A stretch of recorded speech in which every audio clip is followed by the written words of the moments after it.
Anidyata, you can. Let me just up the volume a little bit.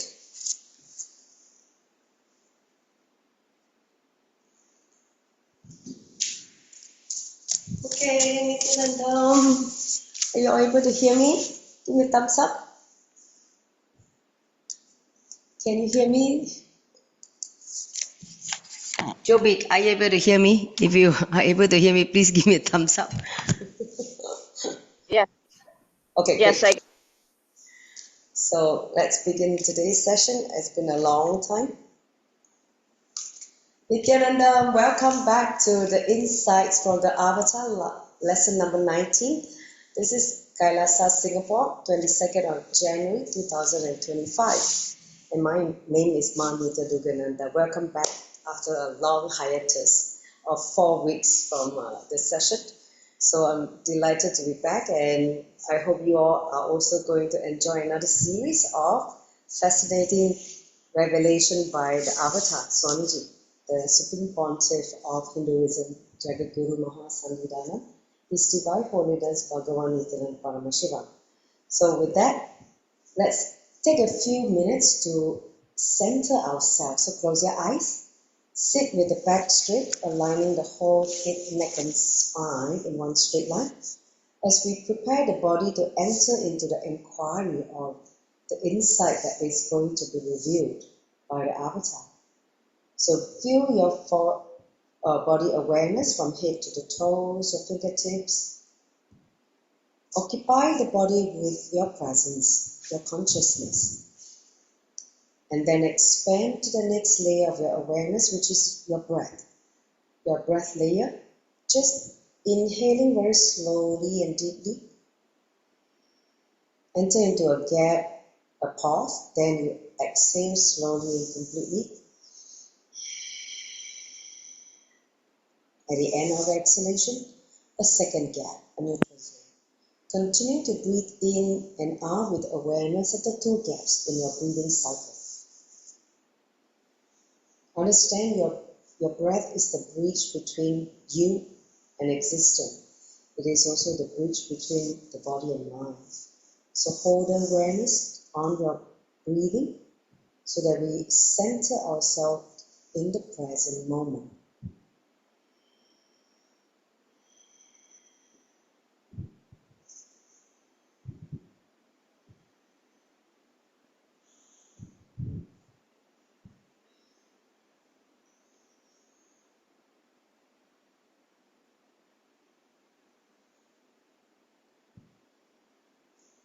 As you enter into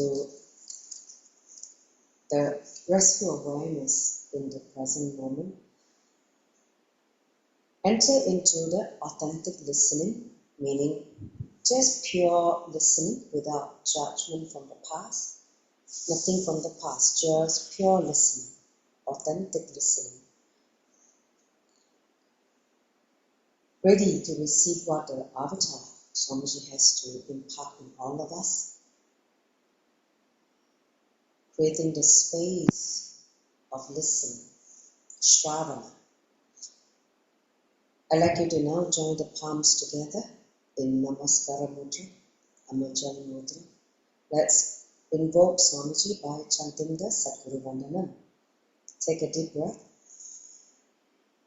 Nithyanandam Paramasudaram Kevalam Jnanamurtim Dvandvatitam Gaganashatrisham Tattvamasya Dilaksham Ekam Nityam Vimalamachalam Savadi Sakshi Bhutam Bhavatitam Trigunarahitam Satgurundam Namami. Followed by 3 times Mahavakya. Om Nithyananda Paramashivam. Om Nithyananda Paramashivam. Om Nithyananda Paramashivam. In the space of restful awareness, let's pray to Swamiji to grant us the blessing of discovering the insight of today's satsang, the deeper insight that he wants all of us to remember, to internalize.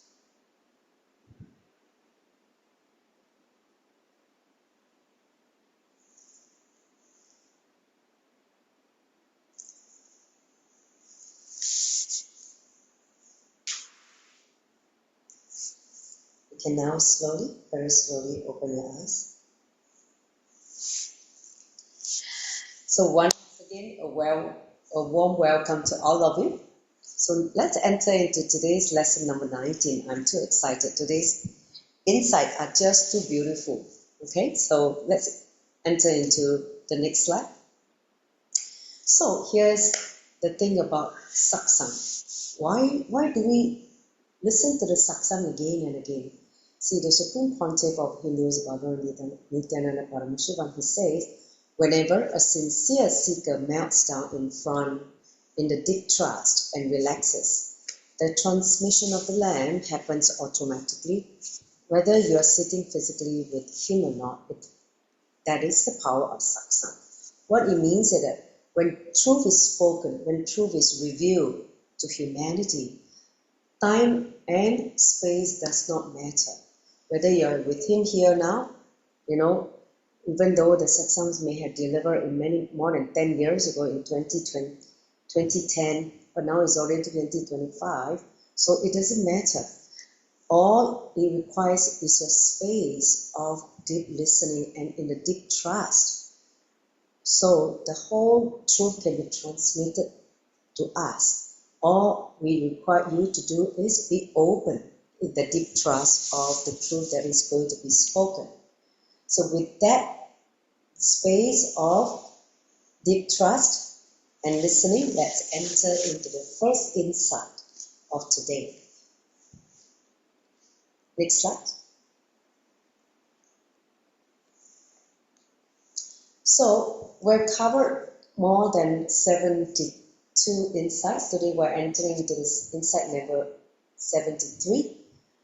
So he said, ask for the right thing. What does it mean? Guru say, ask for the right thing. So be very conscious about what you ask. He said, listen, I'm revealing the deeper truths about manifesting what you want from an enlightened master, which is very important. We can be asking for many things. Sometimes we ask for the wrong thing, and then we regretted it. So he said, when you go to an enlightened master and ask for what you want, even he doesn't give you what you want, please be very clear, he will give you what he really wants you to have and what is best for you. Because an enlightened master has the intelligence to know what is best for you. Sometimes you do not know. You think that is what you want, but it may not be what you really, really need. So sometimes people come and ask Swamiji for something, certain things.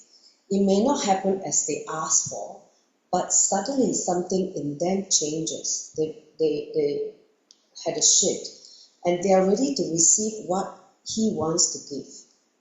And they are new beings. It means when they are able to be open to embrace what the Guru wants to give, they are transformed into new beings. Understand? So now let's enter into the next slide. So they come back and tell Swamiji, he said, what I asked for did not happen, but that is okay. You are there for me. I want only you and the enlightenment which you want to give. So that is what they come back to feedback to Swamiji. He said, I feel, wow, once more the truth is expressing through his body. Because whenever people come and ask him something, he said, I sincerely want them to have that. I do feel inside my inner space, let them have what they really want. But the corner of my being always makes a sankalpa. Let only the best happen. See, even for enlightened master, whenever he blesses people for what they ask for, he always carries that possibility of letting that person, whatever they ask for, manifest. But he also create a sankalpa at the consciousness level, saying, let only the best happen. That is, like a clause on top of what they ask for. So see, he said, when I push any sankalpa into my being, I do it sincerely as an enlightened master. When I bless them, I don't have my own plan. But ultimately, there is a filtering system, a conscious system, like an intelligent system by the cosmos, which dilutes that sankalpa. It changes not only my sankalpa, what the Guru gives, it changes that person's sankalpa as well. So that is, please be very clear when you ask something consciously, there is an intelligent filtering system also. Next slide. So he said, I basically don't have any sankalpa. When somebody asks for something, I send that whole file directly to the consciousness, to the cosmos, to the existence, and say, please attend to it as as an enlightened master. And I tell you that conscious system, that intelligent system, straight away helps that person who is asking. So usually the consciousness grants what they are asking for. But if it is not good for that person, for instance, they're asking for something stupid, which they cannot handle. So it at least immediately grants whatever is right for that person. Understand? So the consciousness is in an independent intelligence. So the person evolves. Somehow the person evolves, even though he or she may not get what he asked for. I've seen this happen hundreds of times. In his devotees' life. He said, listen, getting the wrong thing is the worst punishment. Imagine you ask for something and actually this is not the best thing. It's just like, for instance, I've seen people ask for money, right? They want wealth. But giving them the wealth will derail that person from the awakening, from the spiritual path. So sometimes they don't even know what they're asking may not be the best thing. It could be the worst punishment for delaying the enlightenment or delaying the flowering of the consciousness. So always ask only from God or from an enlightened being. Even if you don't get what you ask for, you will always get the right thing. The right thing that he or she wants to give. You will always get what is best for you. That is the way how the consciousness operates, the existence operates. So ask for the right thing is the key to asking consciously. Next slide. So let's contemplate for a few minutes. Just look back.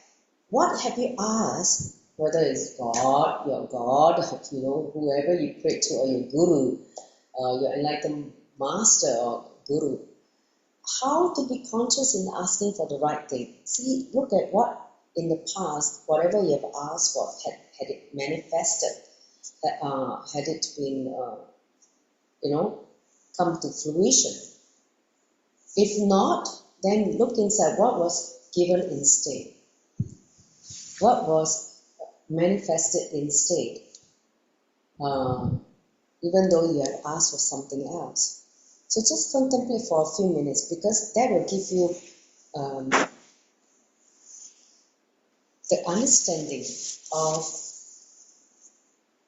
how to ask for the right thing. Ask for the right thing to the existence. I remember when I was in 2009, I think. 2008.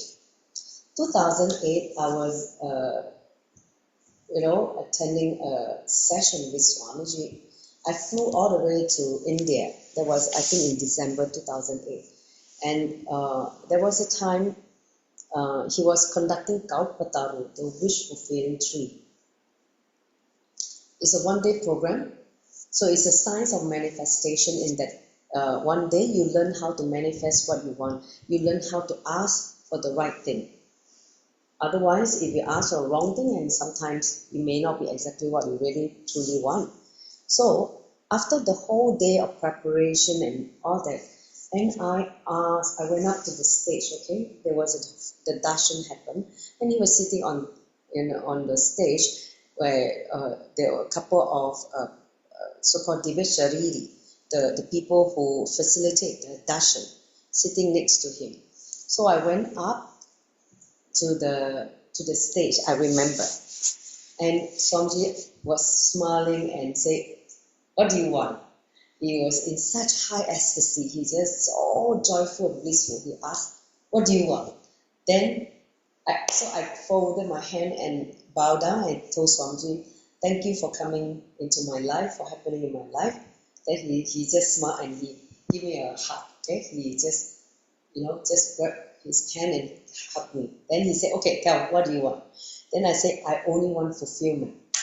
Then he said, "You will have it." Then he laughed in that ecstasy. He said, "You'll have it." So after that, as I walked down the stage, I was feeling so high energy, so intense bliss. So in that asking for one thing, which is fulfillment, when I look back, he delivers again and again and again fulfillment. And the fulfillment never ends. Means after I've been fulfilled in this level, again, next level of fulfillment happens. Next level of fulfillment happens. So the fulfillment keep expanding like eternally. So I must say that I asked for the right thing, because that fulfillment is what really brings not only inner peace in my heart, but feeling at ease with myself. So always ask for the right thing from the master. Okay, this is just my personal sharing. Next slide. Let's enter into the next insight. Insight 74. Swamiji said, "You are made of memories." Understand? What do you mean by that? He says, you have layers and layers of muscle memory. See, in the process of growing up, you know that our muscles record memories. That means memories from the past. So some pain memory goes to your liver, some pain or some sad memory goes to your stomach, some angry memory goes to your heart. So all your different body organs and muscles record different memories from your past. Be very clear. So you, as a being, your body is covered by layers and layers and layers of your memory. Okay? So he said, understand this one simple truth. You are made out of layers and layers of engrams, which means samskara, engraved memories.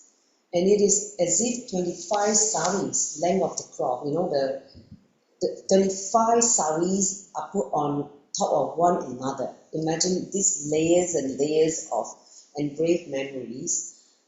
They are like saris tied on you tightly by layers. So you're being wrapped around by 25 saris. Can you imagine? So you're made of that material. And each sari layer is one layer of your engrams. Which means, let's say you have one engram of anger, one layer of, guilt. So like this only you have so many layers of the engraved memories. Understand? So for instance, at the age of 3, he just gave you an example of your life stages. For example, at the age of 3, all your desire, fears, greed, anger, pain, pleasure, and everything is dependent on your mother's physical nearness. Because from 0 to 3 years old, the closest being that you live with, who takes care of you, is your mother, correct? So understand that all your emotions that you experience are very much related to your mother's physical nearness. For instance, let's say you have separation anxiety. Your mother leaves you and go and attend to something, and you feel that you didn't see her for a long time. You feel anxious. You feel this missing, and you're crying for her. So in the first 3 years of your age, all the emotions of pleasure, pain, all are very much related to your mom, the physical nearness of your mom. Okay. Next, then if it is there, it is a joy for you. If it's not there, it is a pain, right? For let's say your mom is not there, you feel painful, you feel that you're missing her. So if there is an insecurity, it may not be that it may not be there. It is fear for you. Let's say you feel that, oh, you're not going to see your mom. You feel that how come you didn't see her for so long, and then you suddenly feel engulfed with fear that you're alone. You're nobody's taking care of you. That you're lost. You're being abandoned, for instance. So this is one layer of the engram how we build at the age of 3, which is around the physical nearness of your mother. Next slide.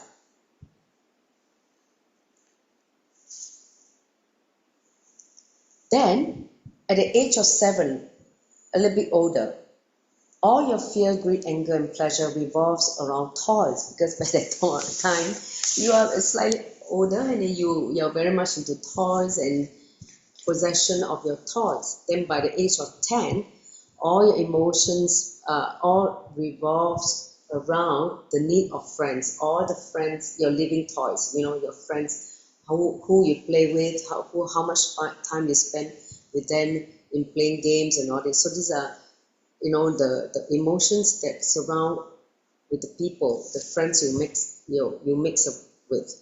Then if you have more friends, you have joy. If you think you're losing friends, then you have fear. Oh, why are my friends leaving me? Why the friend doesn't want to talk to me anymore? So these kind of emotions happens at the age of 10 that revolves around friends. Then by the age of 14, everything revolves around not just a friend.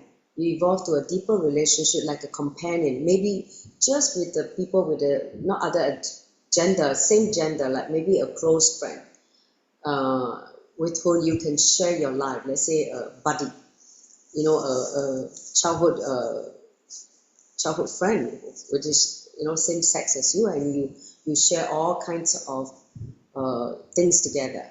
Now all your fear, greed, and pain revolves around a companion, and it's having someone that you can truly relate with. Then after some time, when you grow much, much older, it revolves around the need of a lover, a beloved, right? Like this, each layer of your bio-memory is compressed and the body is made out. Understand? Layers by layers, how you evolve your life from age of 3 till, adulthood. Next slide. So if you notice the fears you had around your mother, your toys, your friend, your partner, your soulmate eventually will follow the same trend. When your mother's physical nearness is taken away from you at the age of 3, how chaotic and insecure your breathing becomes.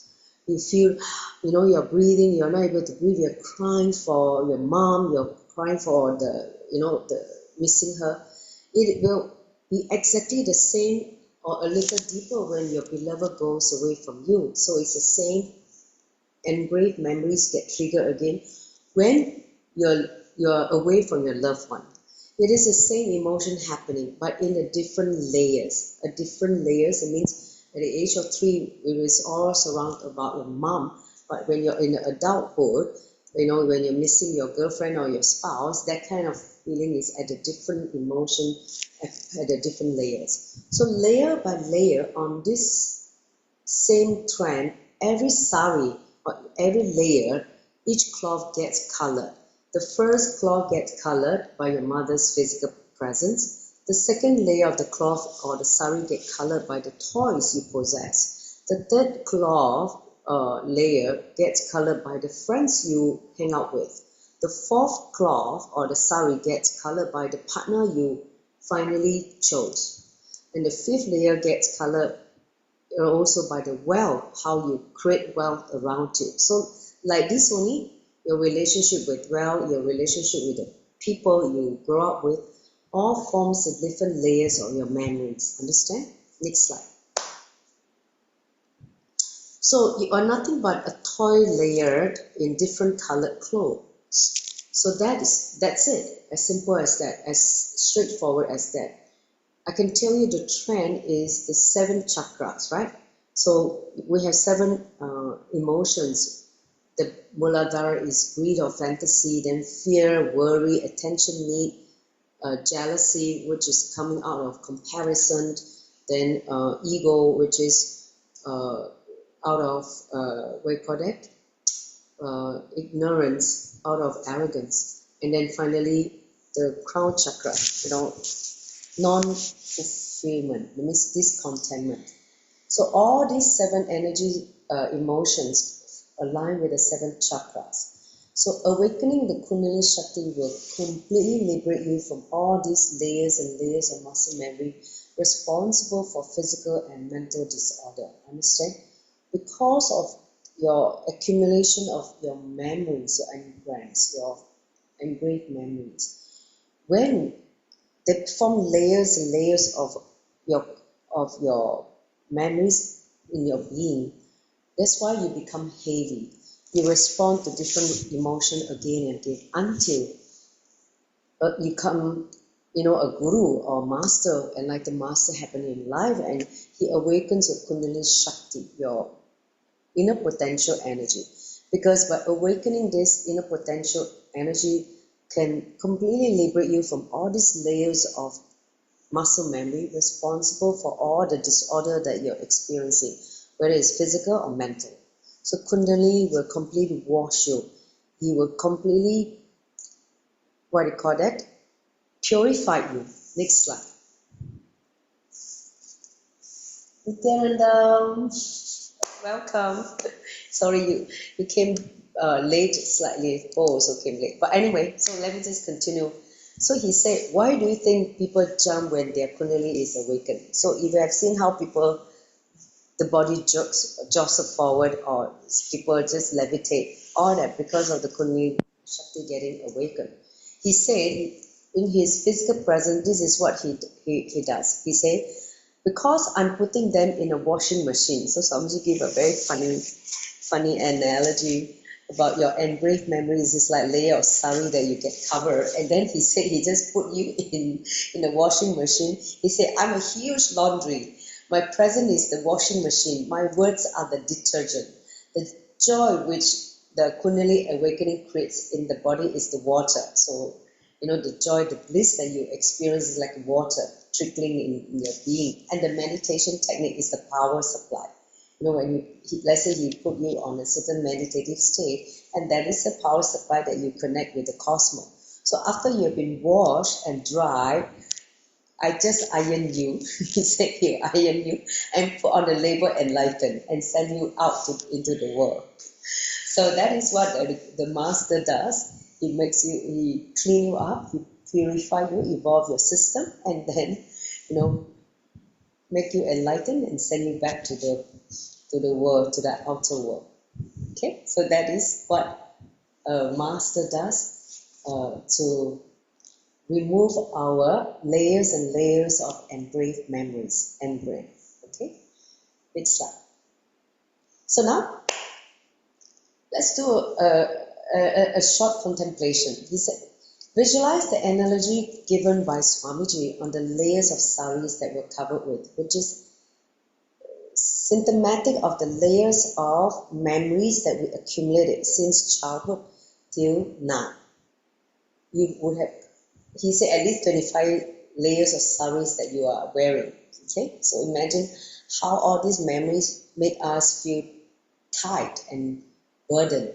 That creates a lot of health issue and also psychological disorder. So contemplate on this truth and see how you can dismantle the layers of engraves put on you. Okay, so let's just spend a few minutes now and look back. You can close your eyes now in that contemplation of what Swamiji revealed in this sacred truth about we're all covered by layers and layers of memories. So you need to learn how to handle memories, because the difference between you and me is the layers of memory we accumulated, we attached to. Understand?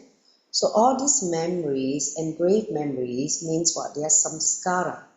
If it's a thought that comes in and go, it doesn't stick around. It means it's just like a thought coming in and out. Engraved memories means thoughts with emotions. It becomes heavier. It makes you sticky.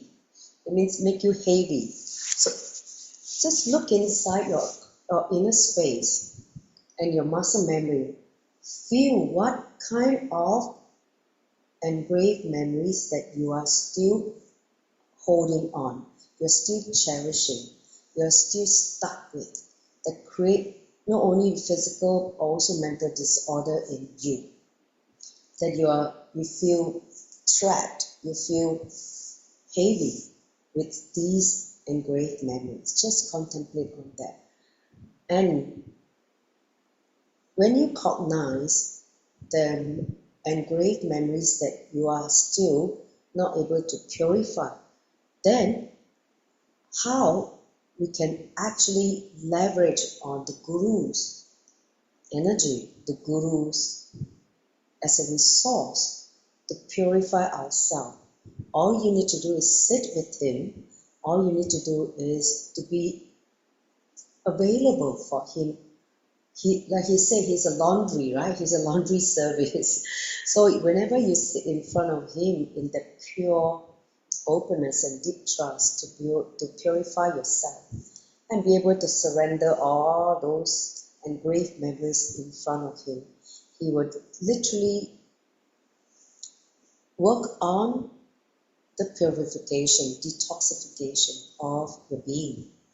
So just sit and contemplate for a little while and look inside how much you have accumulated, how many layers of saris that you have been wrapped around that make you suffocated, make you feel suffocated.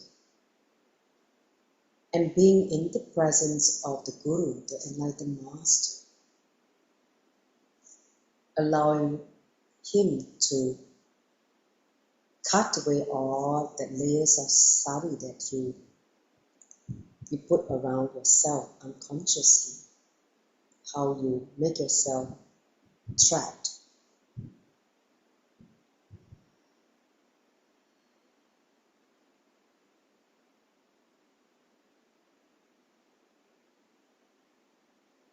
Allow the consciousness of the enlightened master to penetrate into our being, the energy to liberate us from all the layers of past engraved memories that does not serve us anymore. Allow him to wash away and make us brand new, pristine, shining.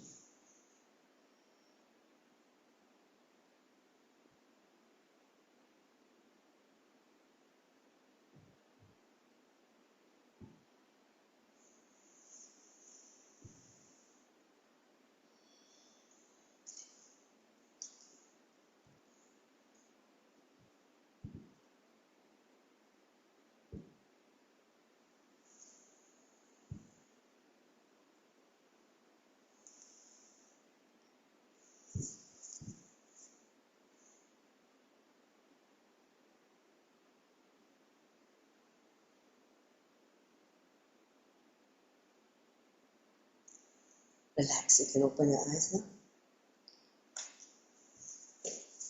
So now let's enter into the next insight, okay? Next slide. So insight number 75. He said, alter your state of consciousness. What does it mean? Let's listen to what Swamiji to say. He said, I will express a few words on altering the state of consciousness, so provide your listening. He said, ultimately, if you let go of whatever is happening, you don't need to alter it at all. You would naturally be in pure consciousness, the highest consciousness that can be experienced by you. But because you constantly move out of the highest possibility and put yourself in the lower level of ordinary consciousness, the human logic, That's the reason why he said, I need to help you to raise yourself back again and again to the highest state of consciousness. That is the job of an enlightened master, the guru. Because we only know how to lower ourselves. We always bring ourselves to lower possibility. We can't, imagine ourselves being in the highest possibility of state of consciousness. Because the human mind is such that you always associate with the lower, not the ultimate. So altering the state of consciousness means altering your physical, mental, social, and spiritual understanding of everything. It means carrying the right eternal understanding about these four things in life: the world, the God, society, nature, and yourself. This, in general, he said these four things. Next slide. So when you have the right understanding about these four components of your life, jiva, your individual self, which is your consciousness, your soul. Jagat. Jagat means the humanity and the world, right? Jagat can mean not only just the world, but also the human race. Then Ishvara, God, existent. So you will know the real source of any problem you face. So he said, when you are seek the understanding of these four components in your life: who you are, your consciousness, the world that you live in, and the people, the humanity that you interact with, and ultimately the eternal component of existence, which is Ishvara. He said, you will know in which line you need to work on to come out of the problem without suffering. So this is a clue, I would say, a secret that Swamiji revealed to all of us, how we can alter the state of consciousness by having the right understanding about these four things in life. He said that many times in our life, in your life, not being able to find the real problem is the real problem. Because you're so deluded, you're so conditioned by society, you don't even know what is the real problem. And you go round in circle, vicious cycle, and getting stuck in the same spot again and again and again. And you don't know how to come out of it. You're stuck there for many years. So have the right understanding about these four different components: the self, the world, humanity, and God. They are absolutely critical in helping you to see the light at the end of the tunnel. Understand? Next slide. So he said, even your simple problem of having a low mood for no reason is because you don't have the right understanding about the self. How can you feel low mood? How come you feel depressed? Why people say, oh, I'm so alone, I feel depressed?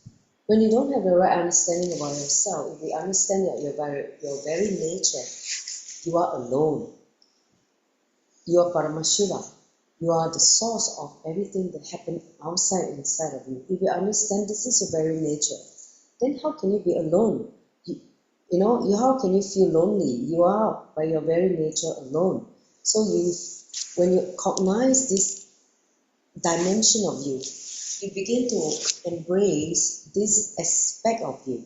You don't feel that something is wrong with me if I feel that, I have nothing to do, I cannot engage myself in other things, entertainment and getting distracted. I don't want to face myself. But if you understand the reality is, the more and more you spend time with yourself, the more and more you know more about yourself, you feel at peace with yourself. So that is a click that you need to have, how to get out of the low mood, by yourself. But unfortunately, you're not able to understand that the problem is internal. You try to find solution outside. You try to go for movies, catch a friend, get someone to entertain you, do something outside just to make yourself, come out of the low mood. And you start connecting to all kinds of reasons from the external world, because you think the solution lies in the outer world. And you confuse yourself, you mess it up, and then get trapped in the bigger and bigger problems, like you become addicted. You think that the solution of a low mood is to go and get entertained into some kind of stimulation to the senses. So after a while, you get addicted to that thing. From the low mood, now you have one more problem, addiction. This is what's happening. People think, oh, I feel a little bit depressed, so okay, I go and find something to do from outer world without knowing the real problem. And then again, they go and find something to entertain themselves. After again and again, they become addicted to that thing, and they don't know how to come out. So instead of one problem, now they have more problems, because addiction will make you feel guilty. Addiction is one thing. When you don't do it, you feel the missing. When you do it, you feel guilty. So either way, you're trapped in this mental health. Addiction will make you feel guilty if you do it. If you don't do it, you feel the missing. What kind of torture, the mind puts you through? So he said, I'm telling you, when you have a low mood for no reason, understand that it is happening due to the inner quality, not due to outer reason. It's an inner quality. So the answer lies within, not outside. Do not associate any external reason for that low mood. All you need to do is go through the low mood with the mood of acceptance, so that it becomes peace and silence in you. Accept who you are, that you're falling into a low mood. Look inside. What is creating that low mood? How can you accept this and find peace within you and be able to fall into the silence? How to unclutch from this low mood and again fall into the true state of your consciousness, the silence, the eternal silence. Next slide. So know how to play with the different state of consciousness and awareness you experience, and learn to live with different modes and operations happening within you. Know the truth so that you handle every situation properly with the right understanding. So he said, altering the state of consciousness help you to find the right problem and then finally the right solution. Only when you know the right problem, then the right solution becomes clear to you.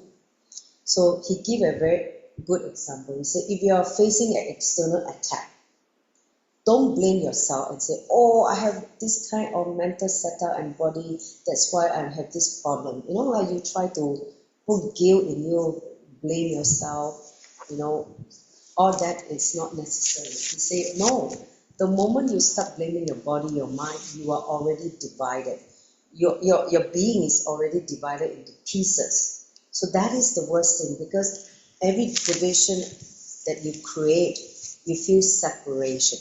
You feel separated not only but from your, within your consciousness, but you also feel separated with existence. So don't blame, don't create this self-hatred or self-blaming, mental setup that divides you and make you lose that feeling of wholeness. Next slide. So when you are facing an external attack, be integrated inside. That's what you need to do, not cooperate with the attack, but how to bring integration inside you. That is not the time to judge yourself or suffer from the guilt, depression, or a low mood. That's not the track you should fall into. Instead, he said, finish the outside problem first. Whatever, let's say you're attacked outside, somebody says something horrible about you. Then you can sit and analyze and improve yourself so that you don't get into the same problem again and again. You don't fall into the trapping of the same problem. So he gives another example. He said, if you have a disease, for instance, you are suffering from some sickness, some, let's say, skin disease, eczema, or some kind of heart disease, for instance. Because of your mental setup, you start criticizing yourself for having the disease. You blame yourself. No, this is not going to work. Fight with the disease and see that you don't create it once more. Let's say And for myself, many of you know that I had stage 3 cervix cancer before in 2005. So when I finally come to terms with the fact that I had cancer, okay, I somehow in my being I didn't believe that that's going to be the end of my life. I need to find a solution to heal myself. So that's what prompted me into seeking, because I created the cancer in this body myself. So if I'm the cause of the source of the cancer, the disease, then I'm also the solution. I can find a solution how to undo what I did to myself. So that was what I had, at least maybe due to the maturity of the soul, I had that clarity. I know nobody is going to help me, not even my husband or my child is going to help me. I had to find the answer within me. So that what Swamiji said, that alter the mental state just for that. How? Don't fall into depression, don't fall into this powerlessness. Find the right mental state to help you get out of the disease. No time to judge or suffer from guilt or depression. Standing together, being internally integrated during the external crisis, external adversity, will happen to you only when you have the right internal understanding. The right internal understanding is what is going to guide you to come out of the problem, not falling into the abyss of more powerlessness and self-destruction. Understand? Give me a thumbs up if you understand what Swamiji is trying to say. Clear? Okay, next slide.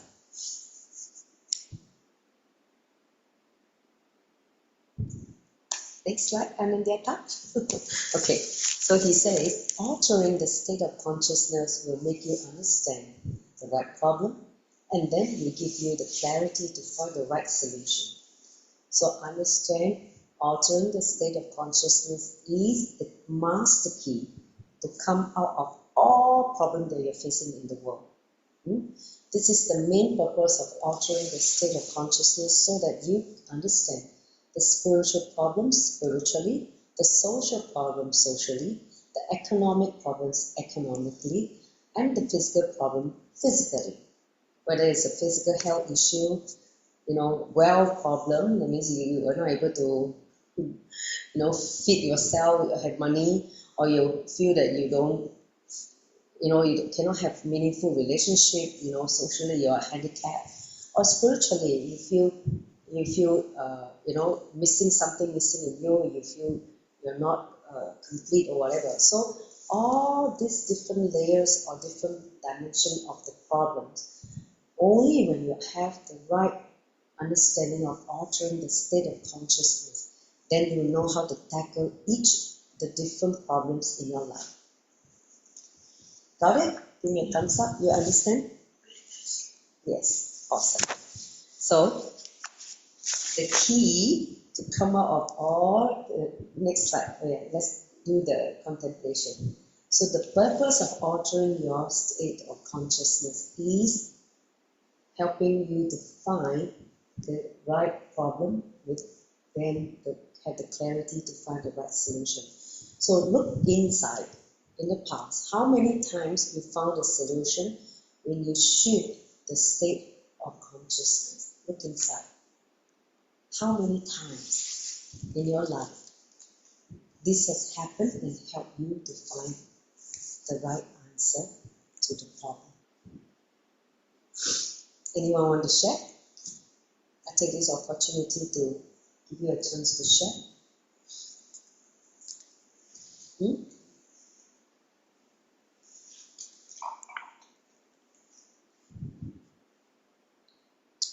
Paul, you want to share? Yeah, sure. I guess back then I don't know what exactly is this, like consciousness altering the state, but I always know that like our response. Like for example, I always hear people say that, oh, yeah, you don't have a child, you don't know how irritating my child is. They always make me angry, things like that. But I do know that anger is our own chosen reaction, and the issue doesn't lie with the child irritating us. The issue lies within ourselves. So I've always, you know um being a very firm believer in, like, we have to look at, like, what exactly is the root cause, that is inside us. Like, if I feel angry, or I feel agitated or impatient, then what is causing that inside me? So yeah, so that is the approach that I would adopt.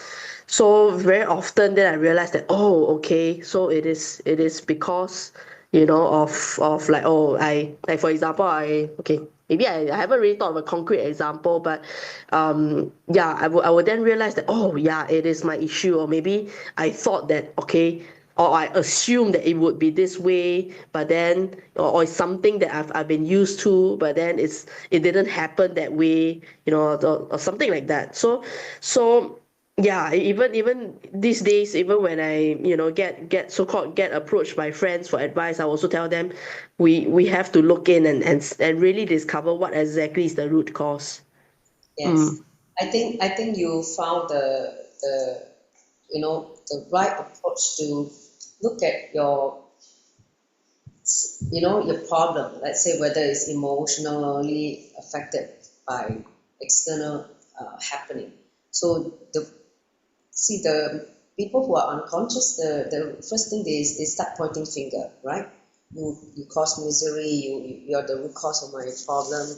You mess up my life, etc., etc.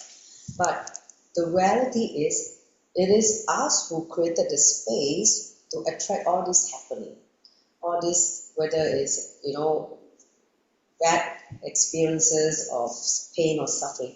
When you understand that you're the source of everything outside and inside of you, then you will start to look inside and see what caused that manifestation in the external world.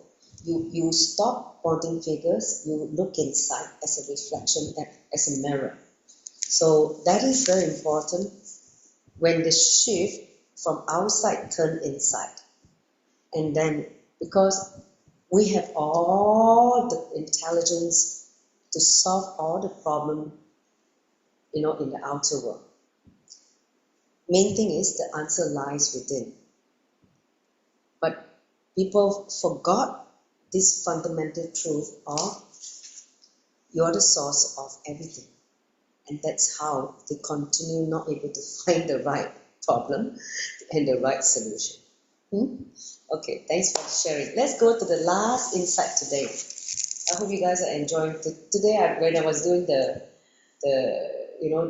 slide, I was like, oh, really enjoying the different insights, like very deep, thought provocative insights that help us to look in and become much more intelligent in the way how we see things. Okay, this final insight for today, insight number 76, seeing the divine.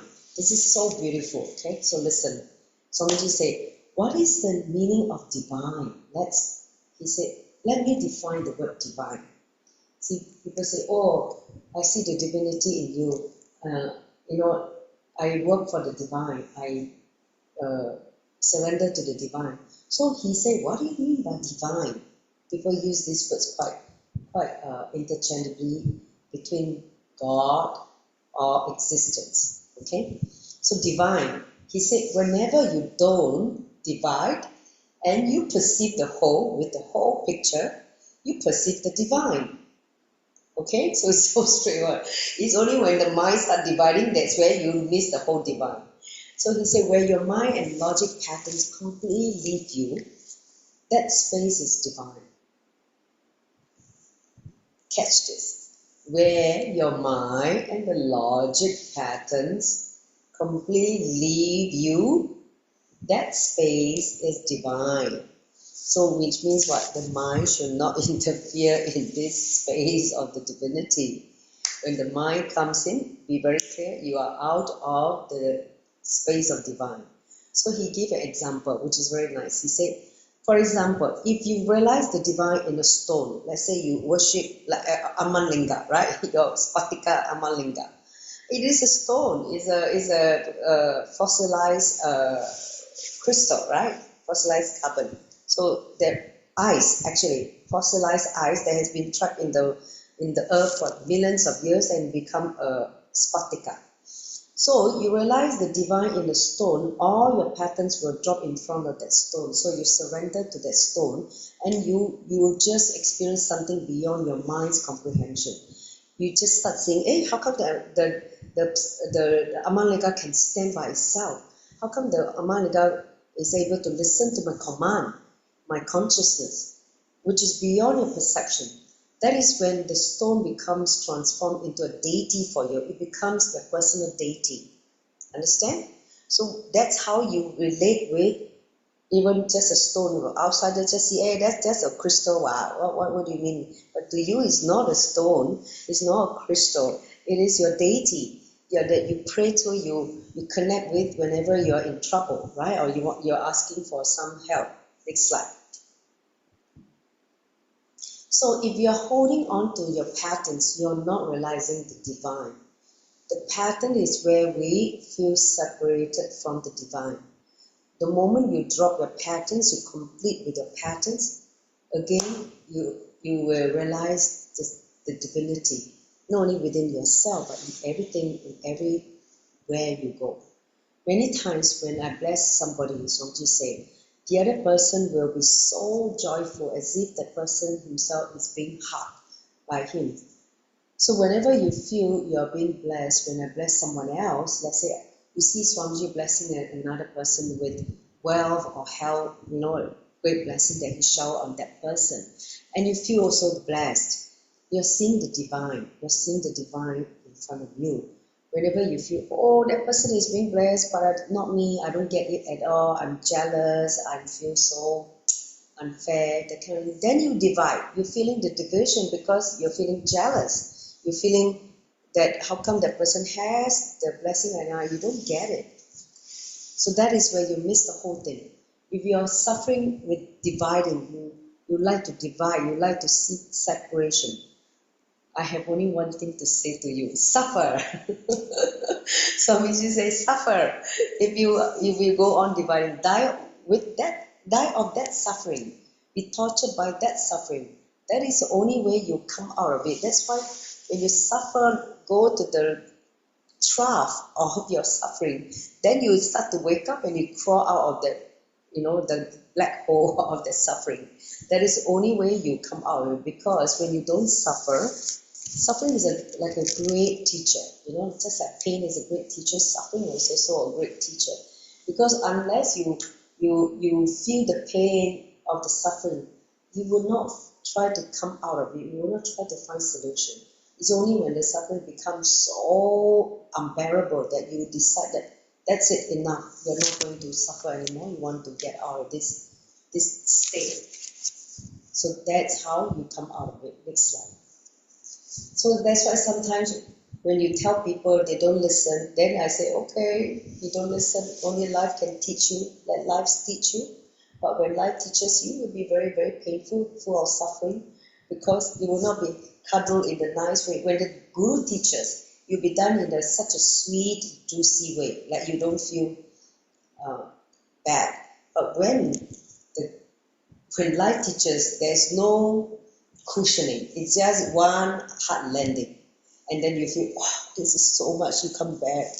So he said, when I sit and listen to somebody, you should feel assured that I'm also going to listen to you as well.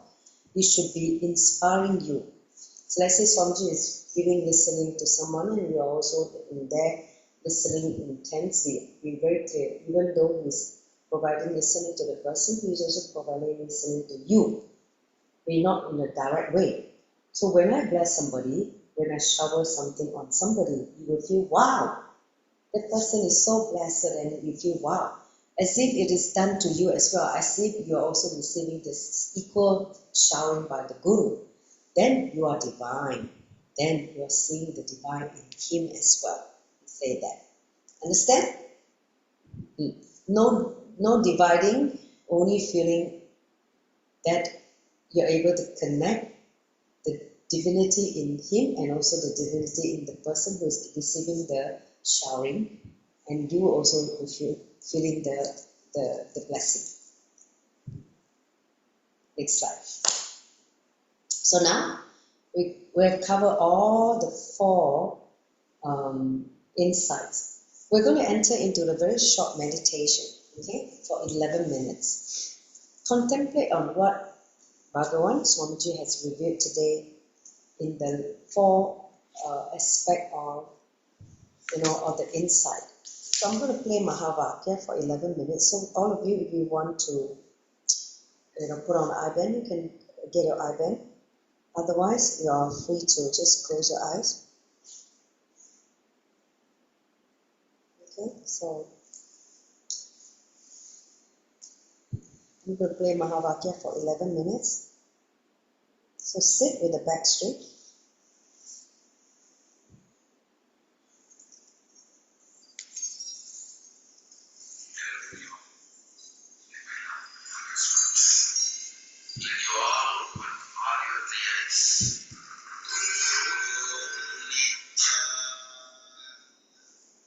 Contemplate on all the 4 insights revealed by Swamiji, whatever resonated inside you, whatever comes close to your heart, your being, that makes you want to go deeper into meditating on the truth revealed by Swamiji.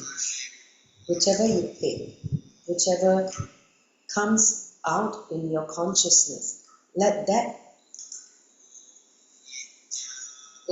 insight be the one for you to meditate on and see what Swamiji revealed to each one of us.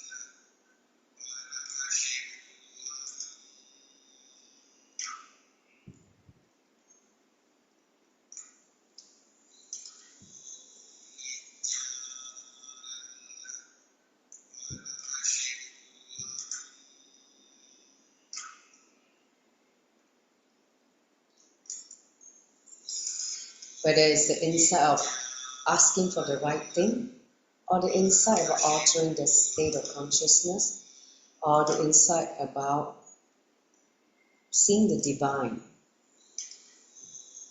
in the action, in everything. Whichever insight that resonated in you, meditate on that.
relax. You can slowly, very slowly open your eyes. So anyone want to share? Oh my God. I was just sitting, and then I was just thinking, oh, what is going to come inside? And then guess what? You know, the Samskara Dahana Kriya we did in the LA temple, the last process during the supernova, Swamiji revealed to me that during that process, he literally removed all the layers and layers of engraved, the pain memories or the pain, engraved memories that we carry in that whole process. Remember, we write all our painful life story, and then we have the purpose to share with 5 people during that time, remember? So that came out when, in the second insight, we talk about you're made of layers of memories, right? So in my contemplation in the 11 minutes, this thing came out and helped me understand that how by that process he literally removes so much of our pain memories that is still deeply embedded. See, like a lot of pain related to parents or related to childhood suffering, etc., etc. But the pain that he made me realize is removing the pain of the separation from the source. So that is the deepest layer of the pain at the being level. Not just the pain with this birth, but the pain of the being level. That means the eternal relationship with the source. So suddenly then my Kundalini got awakened. Boom. So it was amazing contemplation. He helped me realize this truth about what we did in LA a couple of weeks ago. So that is a very, very powerful revelation. Anyone want to share? How was the contemplation, the 11 minutes? Anything that came out for any one of you? Huh?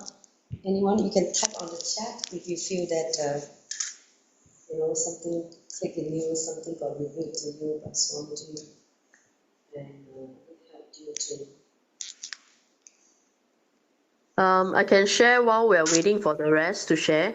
Yes. Yeah, the contemplation about, leaving your mind and logic behind. So yeah, that's very true because as I was meditating just now, yeah, like if you remember the enriching exercises, the acharyas will always say, you really need to drop, your mind and all your logic before you can even enrich. Of course, some of us were like, wow, how is it possible, and I remember there was once where I was I was being told to, like, literally the acharya was like, they don't care what time it is, right? So it could be 2 a.m., 3 a.m. They said, just make the call. Yeah, drop all your logic. Just make the call. Then so I was holding the phone. I was like, really? Okay. So I just go ahead and do it. And you really never know. All it takes is really just to take action and then just let Swamiji flow through. Um, then yeah, so this was one very memorable experience. And also in terms of the power manifestation, it's also about you have to drop all your mind and all your logic, and then you'll see that things are just happening. You'll be able Yes, to, you will start yeah. to experience shown in your inner space. When you're Mm, down and your mind is thinking, then nothing gets shown. It only yes. as I sit in silence and I just wait and wait. Then Swamiji will show me something about what I need to tell that person in a power manifestation. This is how it works. So it's Yes. amazing. Thank you for that sharing of your contemplation. It's really, really nice. Dropping the mind and the patterns that we are so, used to, having that. Yes. And if anyone else want to share? No? Want to share? You? Maybe? No. Any others? What about Florent? Thank you for coming. Welcome to today's session. Some of you joined for the first time, like Ma Puja and Florent, and also Ma Richa, right? Richa. So thank you so much. I hope you got something out of today's session. For me, some of these very old satsangs that was delivered more than 15 years ago, one of them was 2010. And I was like, at the point in time, when it was delivered, I never had the consciousness or the awareness to receive it, to imbibe in it. So after more than 15 years, even having been a long-term devotee, I met Swamiji already for like 18 years. This is on the 19 years. And going even back to those satsangs just helped me to see he's so way ahead of time, and I'm now only beginning to contemplate and digest what he told like more than 10 years ago. So that's why Swamiji's satsang sometimes he's too far ahead of time, and at the time when he delivered, we're not ready to understand what he meant. Only when much later, when you re-listen again to the satsang, or in this case we did the contemplation, it just make you have more clarity about what he actually wanted to tell us at that time. But we're not ready to, have the consciousness to receive the whole thing as it is. It will only happen much later. So that's why when I do this series, the insights from Avatar, I myself, I'm growing day by day because of the insight. I was like, oh my God, that time, so long ago when Swamiji delivered this, I just gone past over my head, didn't even click with me. Now when I redo this as Acharya, revisit and internalize, then I realize, oh God, such profound truth that he has shared during that time. So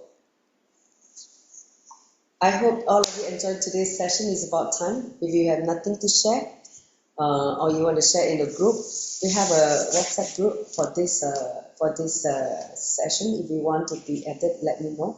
We can add you in, because also sometimes we don't have time to express, and much later, like you have another click, then you will share, after the session. So Florence, I hope you enjoyed today's session. Has it been benefiting for you? Yes, thank you. Yes. Thank you for joining. So Thank you. normally we go live in this session, but because a few of our members are now in LA attending the Paramashivam Sena program, so we're not able to go live, but we had it recorded. So we will play the session go live on Facebook or YouTube much later. It will be like a delayed replay, not a live session. Okay. So with that, I would like to thank everyone who attended this session. By the way, next week we will not have session. You know why?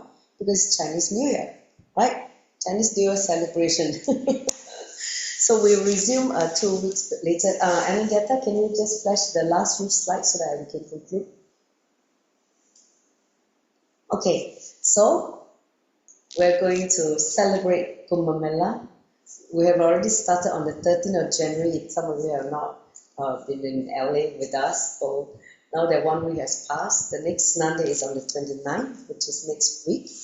And then, of course, the big one is on the 2nd of February, which is the largest event happening in Kailasa, Los Angeles. And then the 12th February. In Singapore, we're trying to gear up for the 26th of February, which is about a month later, which is the Mahashivaratri, the last day of Kumbh Mela, where we will culminate into a grand celebration. So we're organizing, that day's Kumbh Mela celebration here in Singapore, as well as celebrating the night that we never sleep on, Shivaratri. So we encourage all of you to join us on this few important Snan Day. Next slide. So also want to introduce, I've started this spiritual healing and power manifestation or manifesting Shakti every Tuesday. Besides Wednesday doing this session now, after the Paramashiva Sena program, I'm just going to sit together with another two of the yogis, Ma Aparajitra and Jnana Pradara. We're going to sit in the Adhanam and we allow people to come and ask for any life solution they need to have to power manifestation. So to power manifestation, we find a solution, we download a solution to the individual. This one we want to do face to face. We don't want to entertain online, so we want to find a solution. You have to come to the center physically. So please share these new things that we're introducing every Tuesday from 7 to 8:30. Next slide. So like I said, there's no lesson on next Wednesday because of the due to Chinese New Year. So we'll see you 2 weeks later on the 5th of February. Okay? So with that, let me just end with the Puna mantra. Om Purnamada Purnamidam Purnat Purnamudachyate Purnasya Purnamadaya Purnameva Vashishyate. Om Shanti Shanti Shanti Hari Om Tat Sat Savam Bhagavad Nithyananda Paramashivam Paruka Paramastu Om Nithyanandam. Thank you. Anandita, did you do a screen break? Yes, thank you. So I see you all 2 weeks time. Nithyananda. Good night.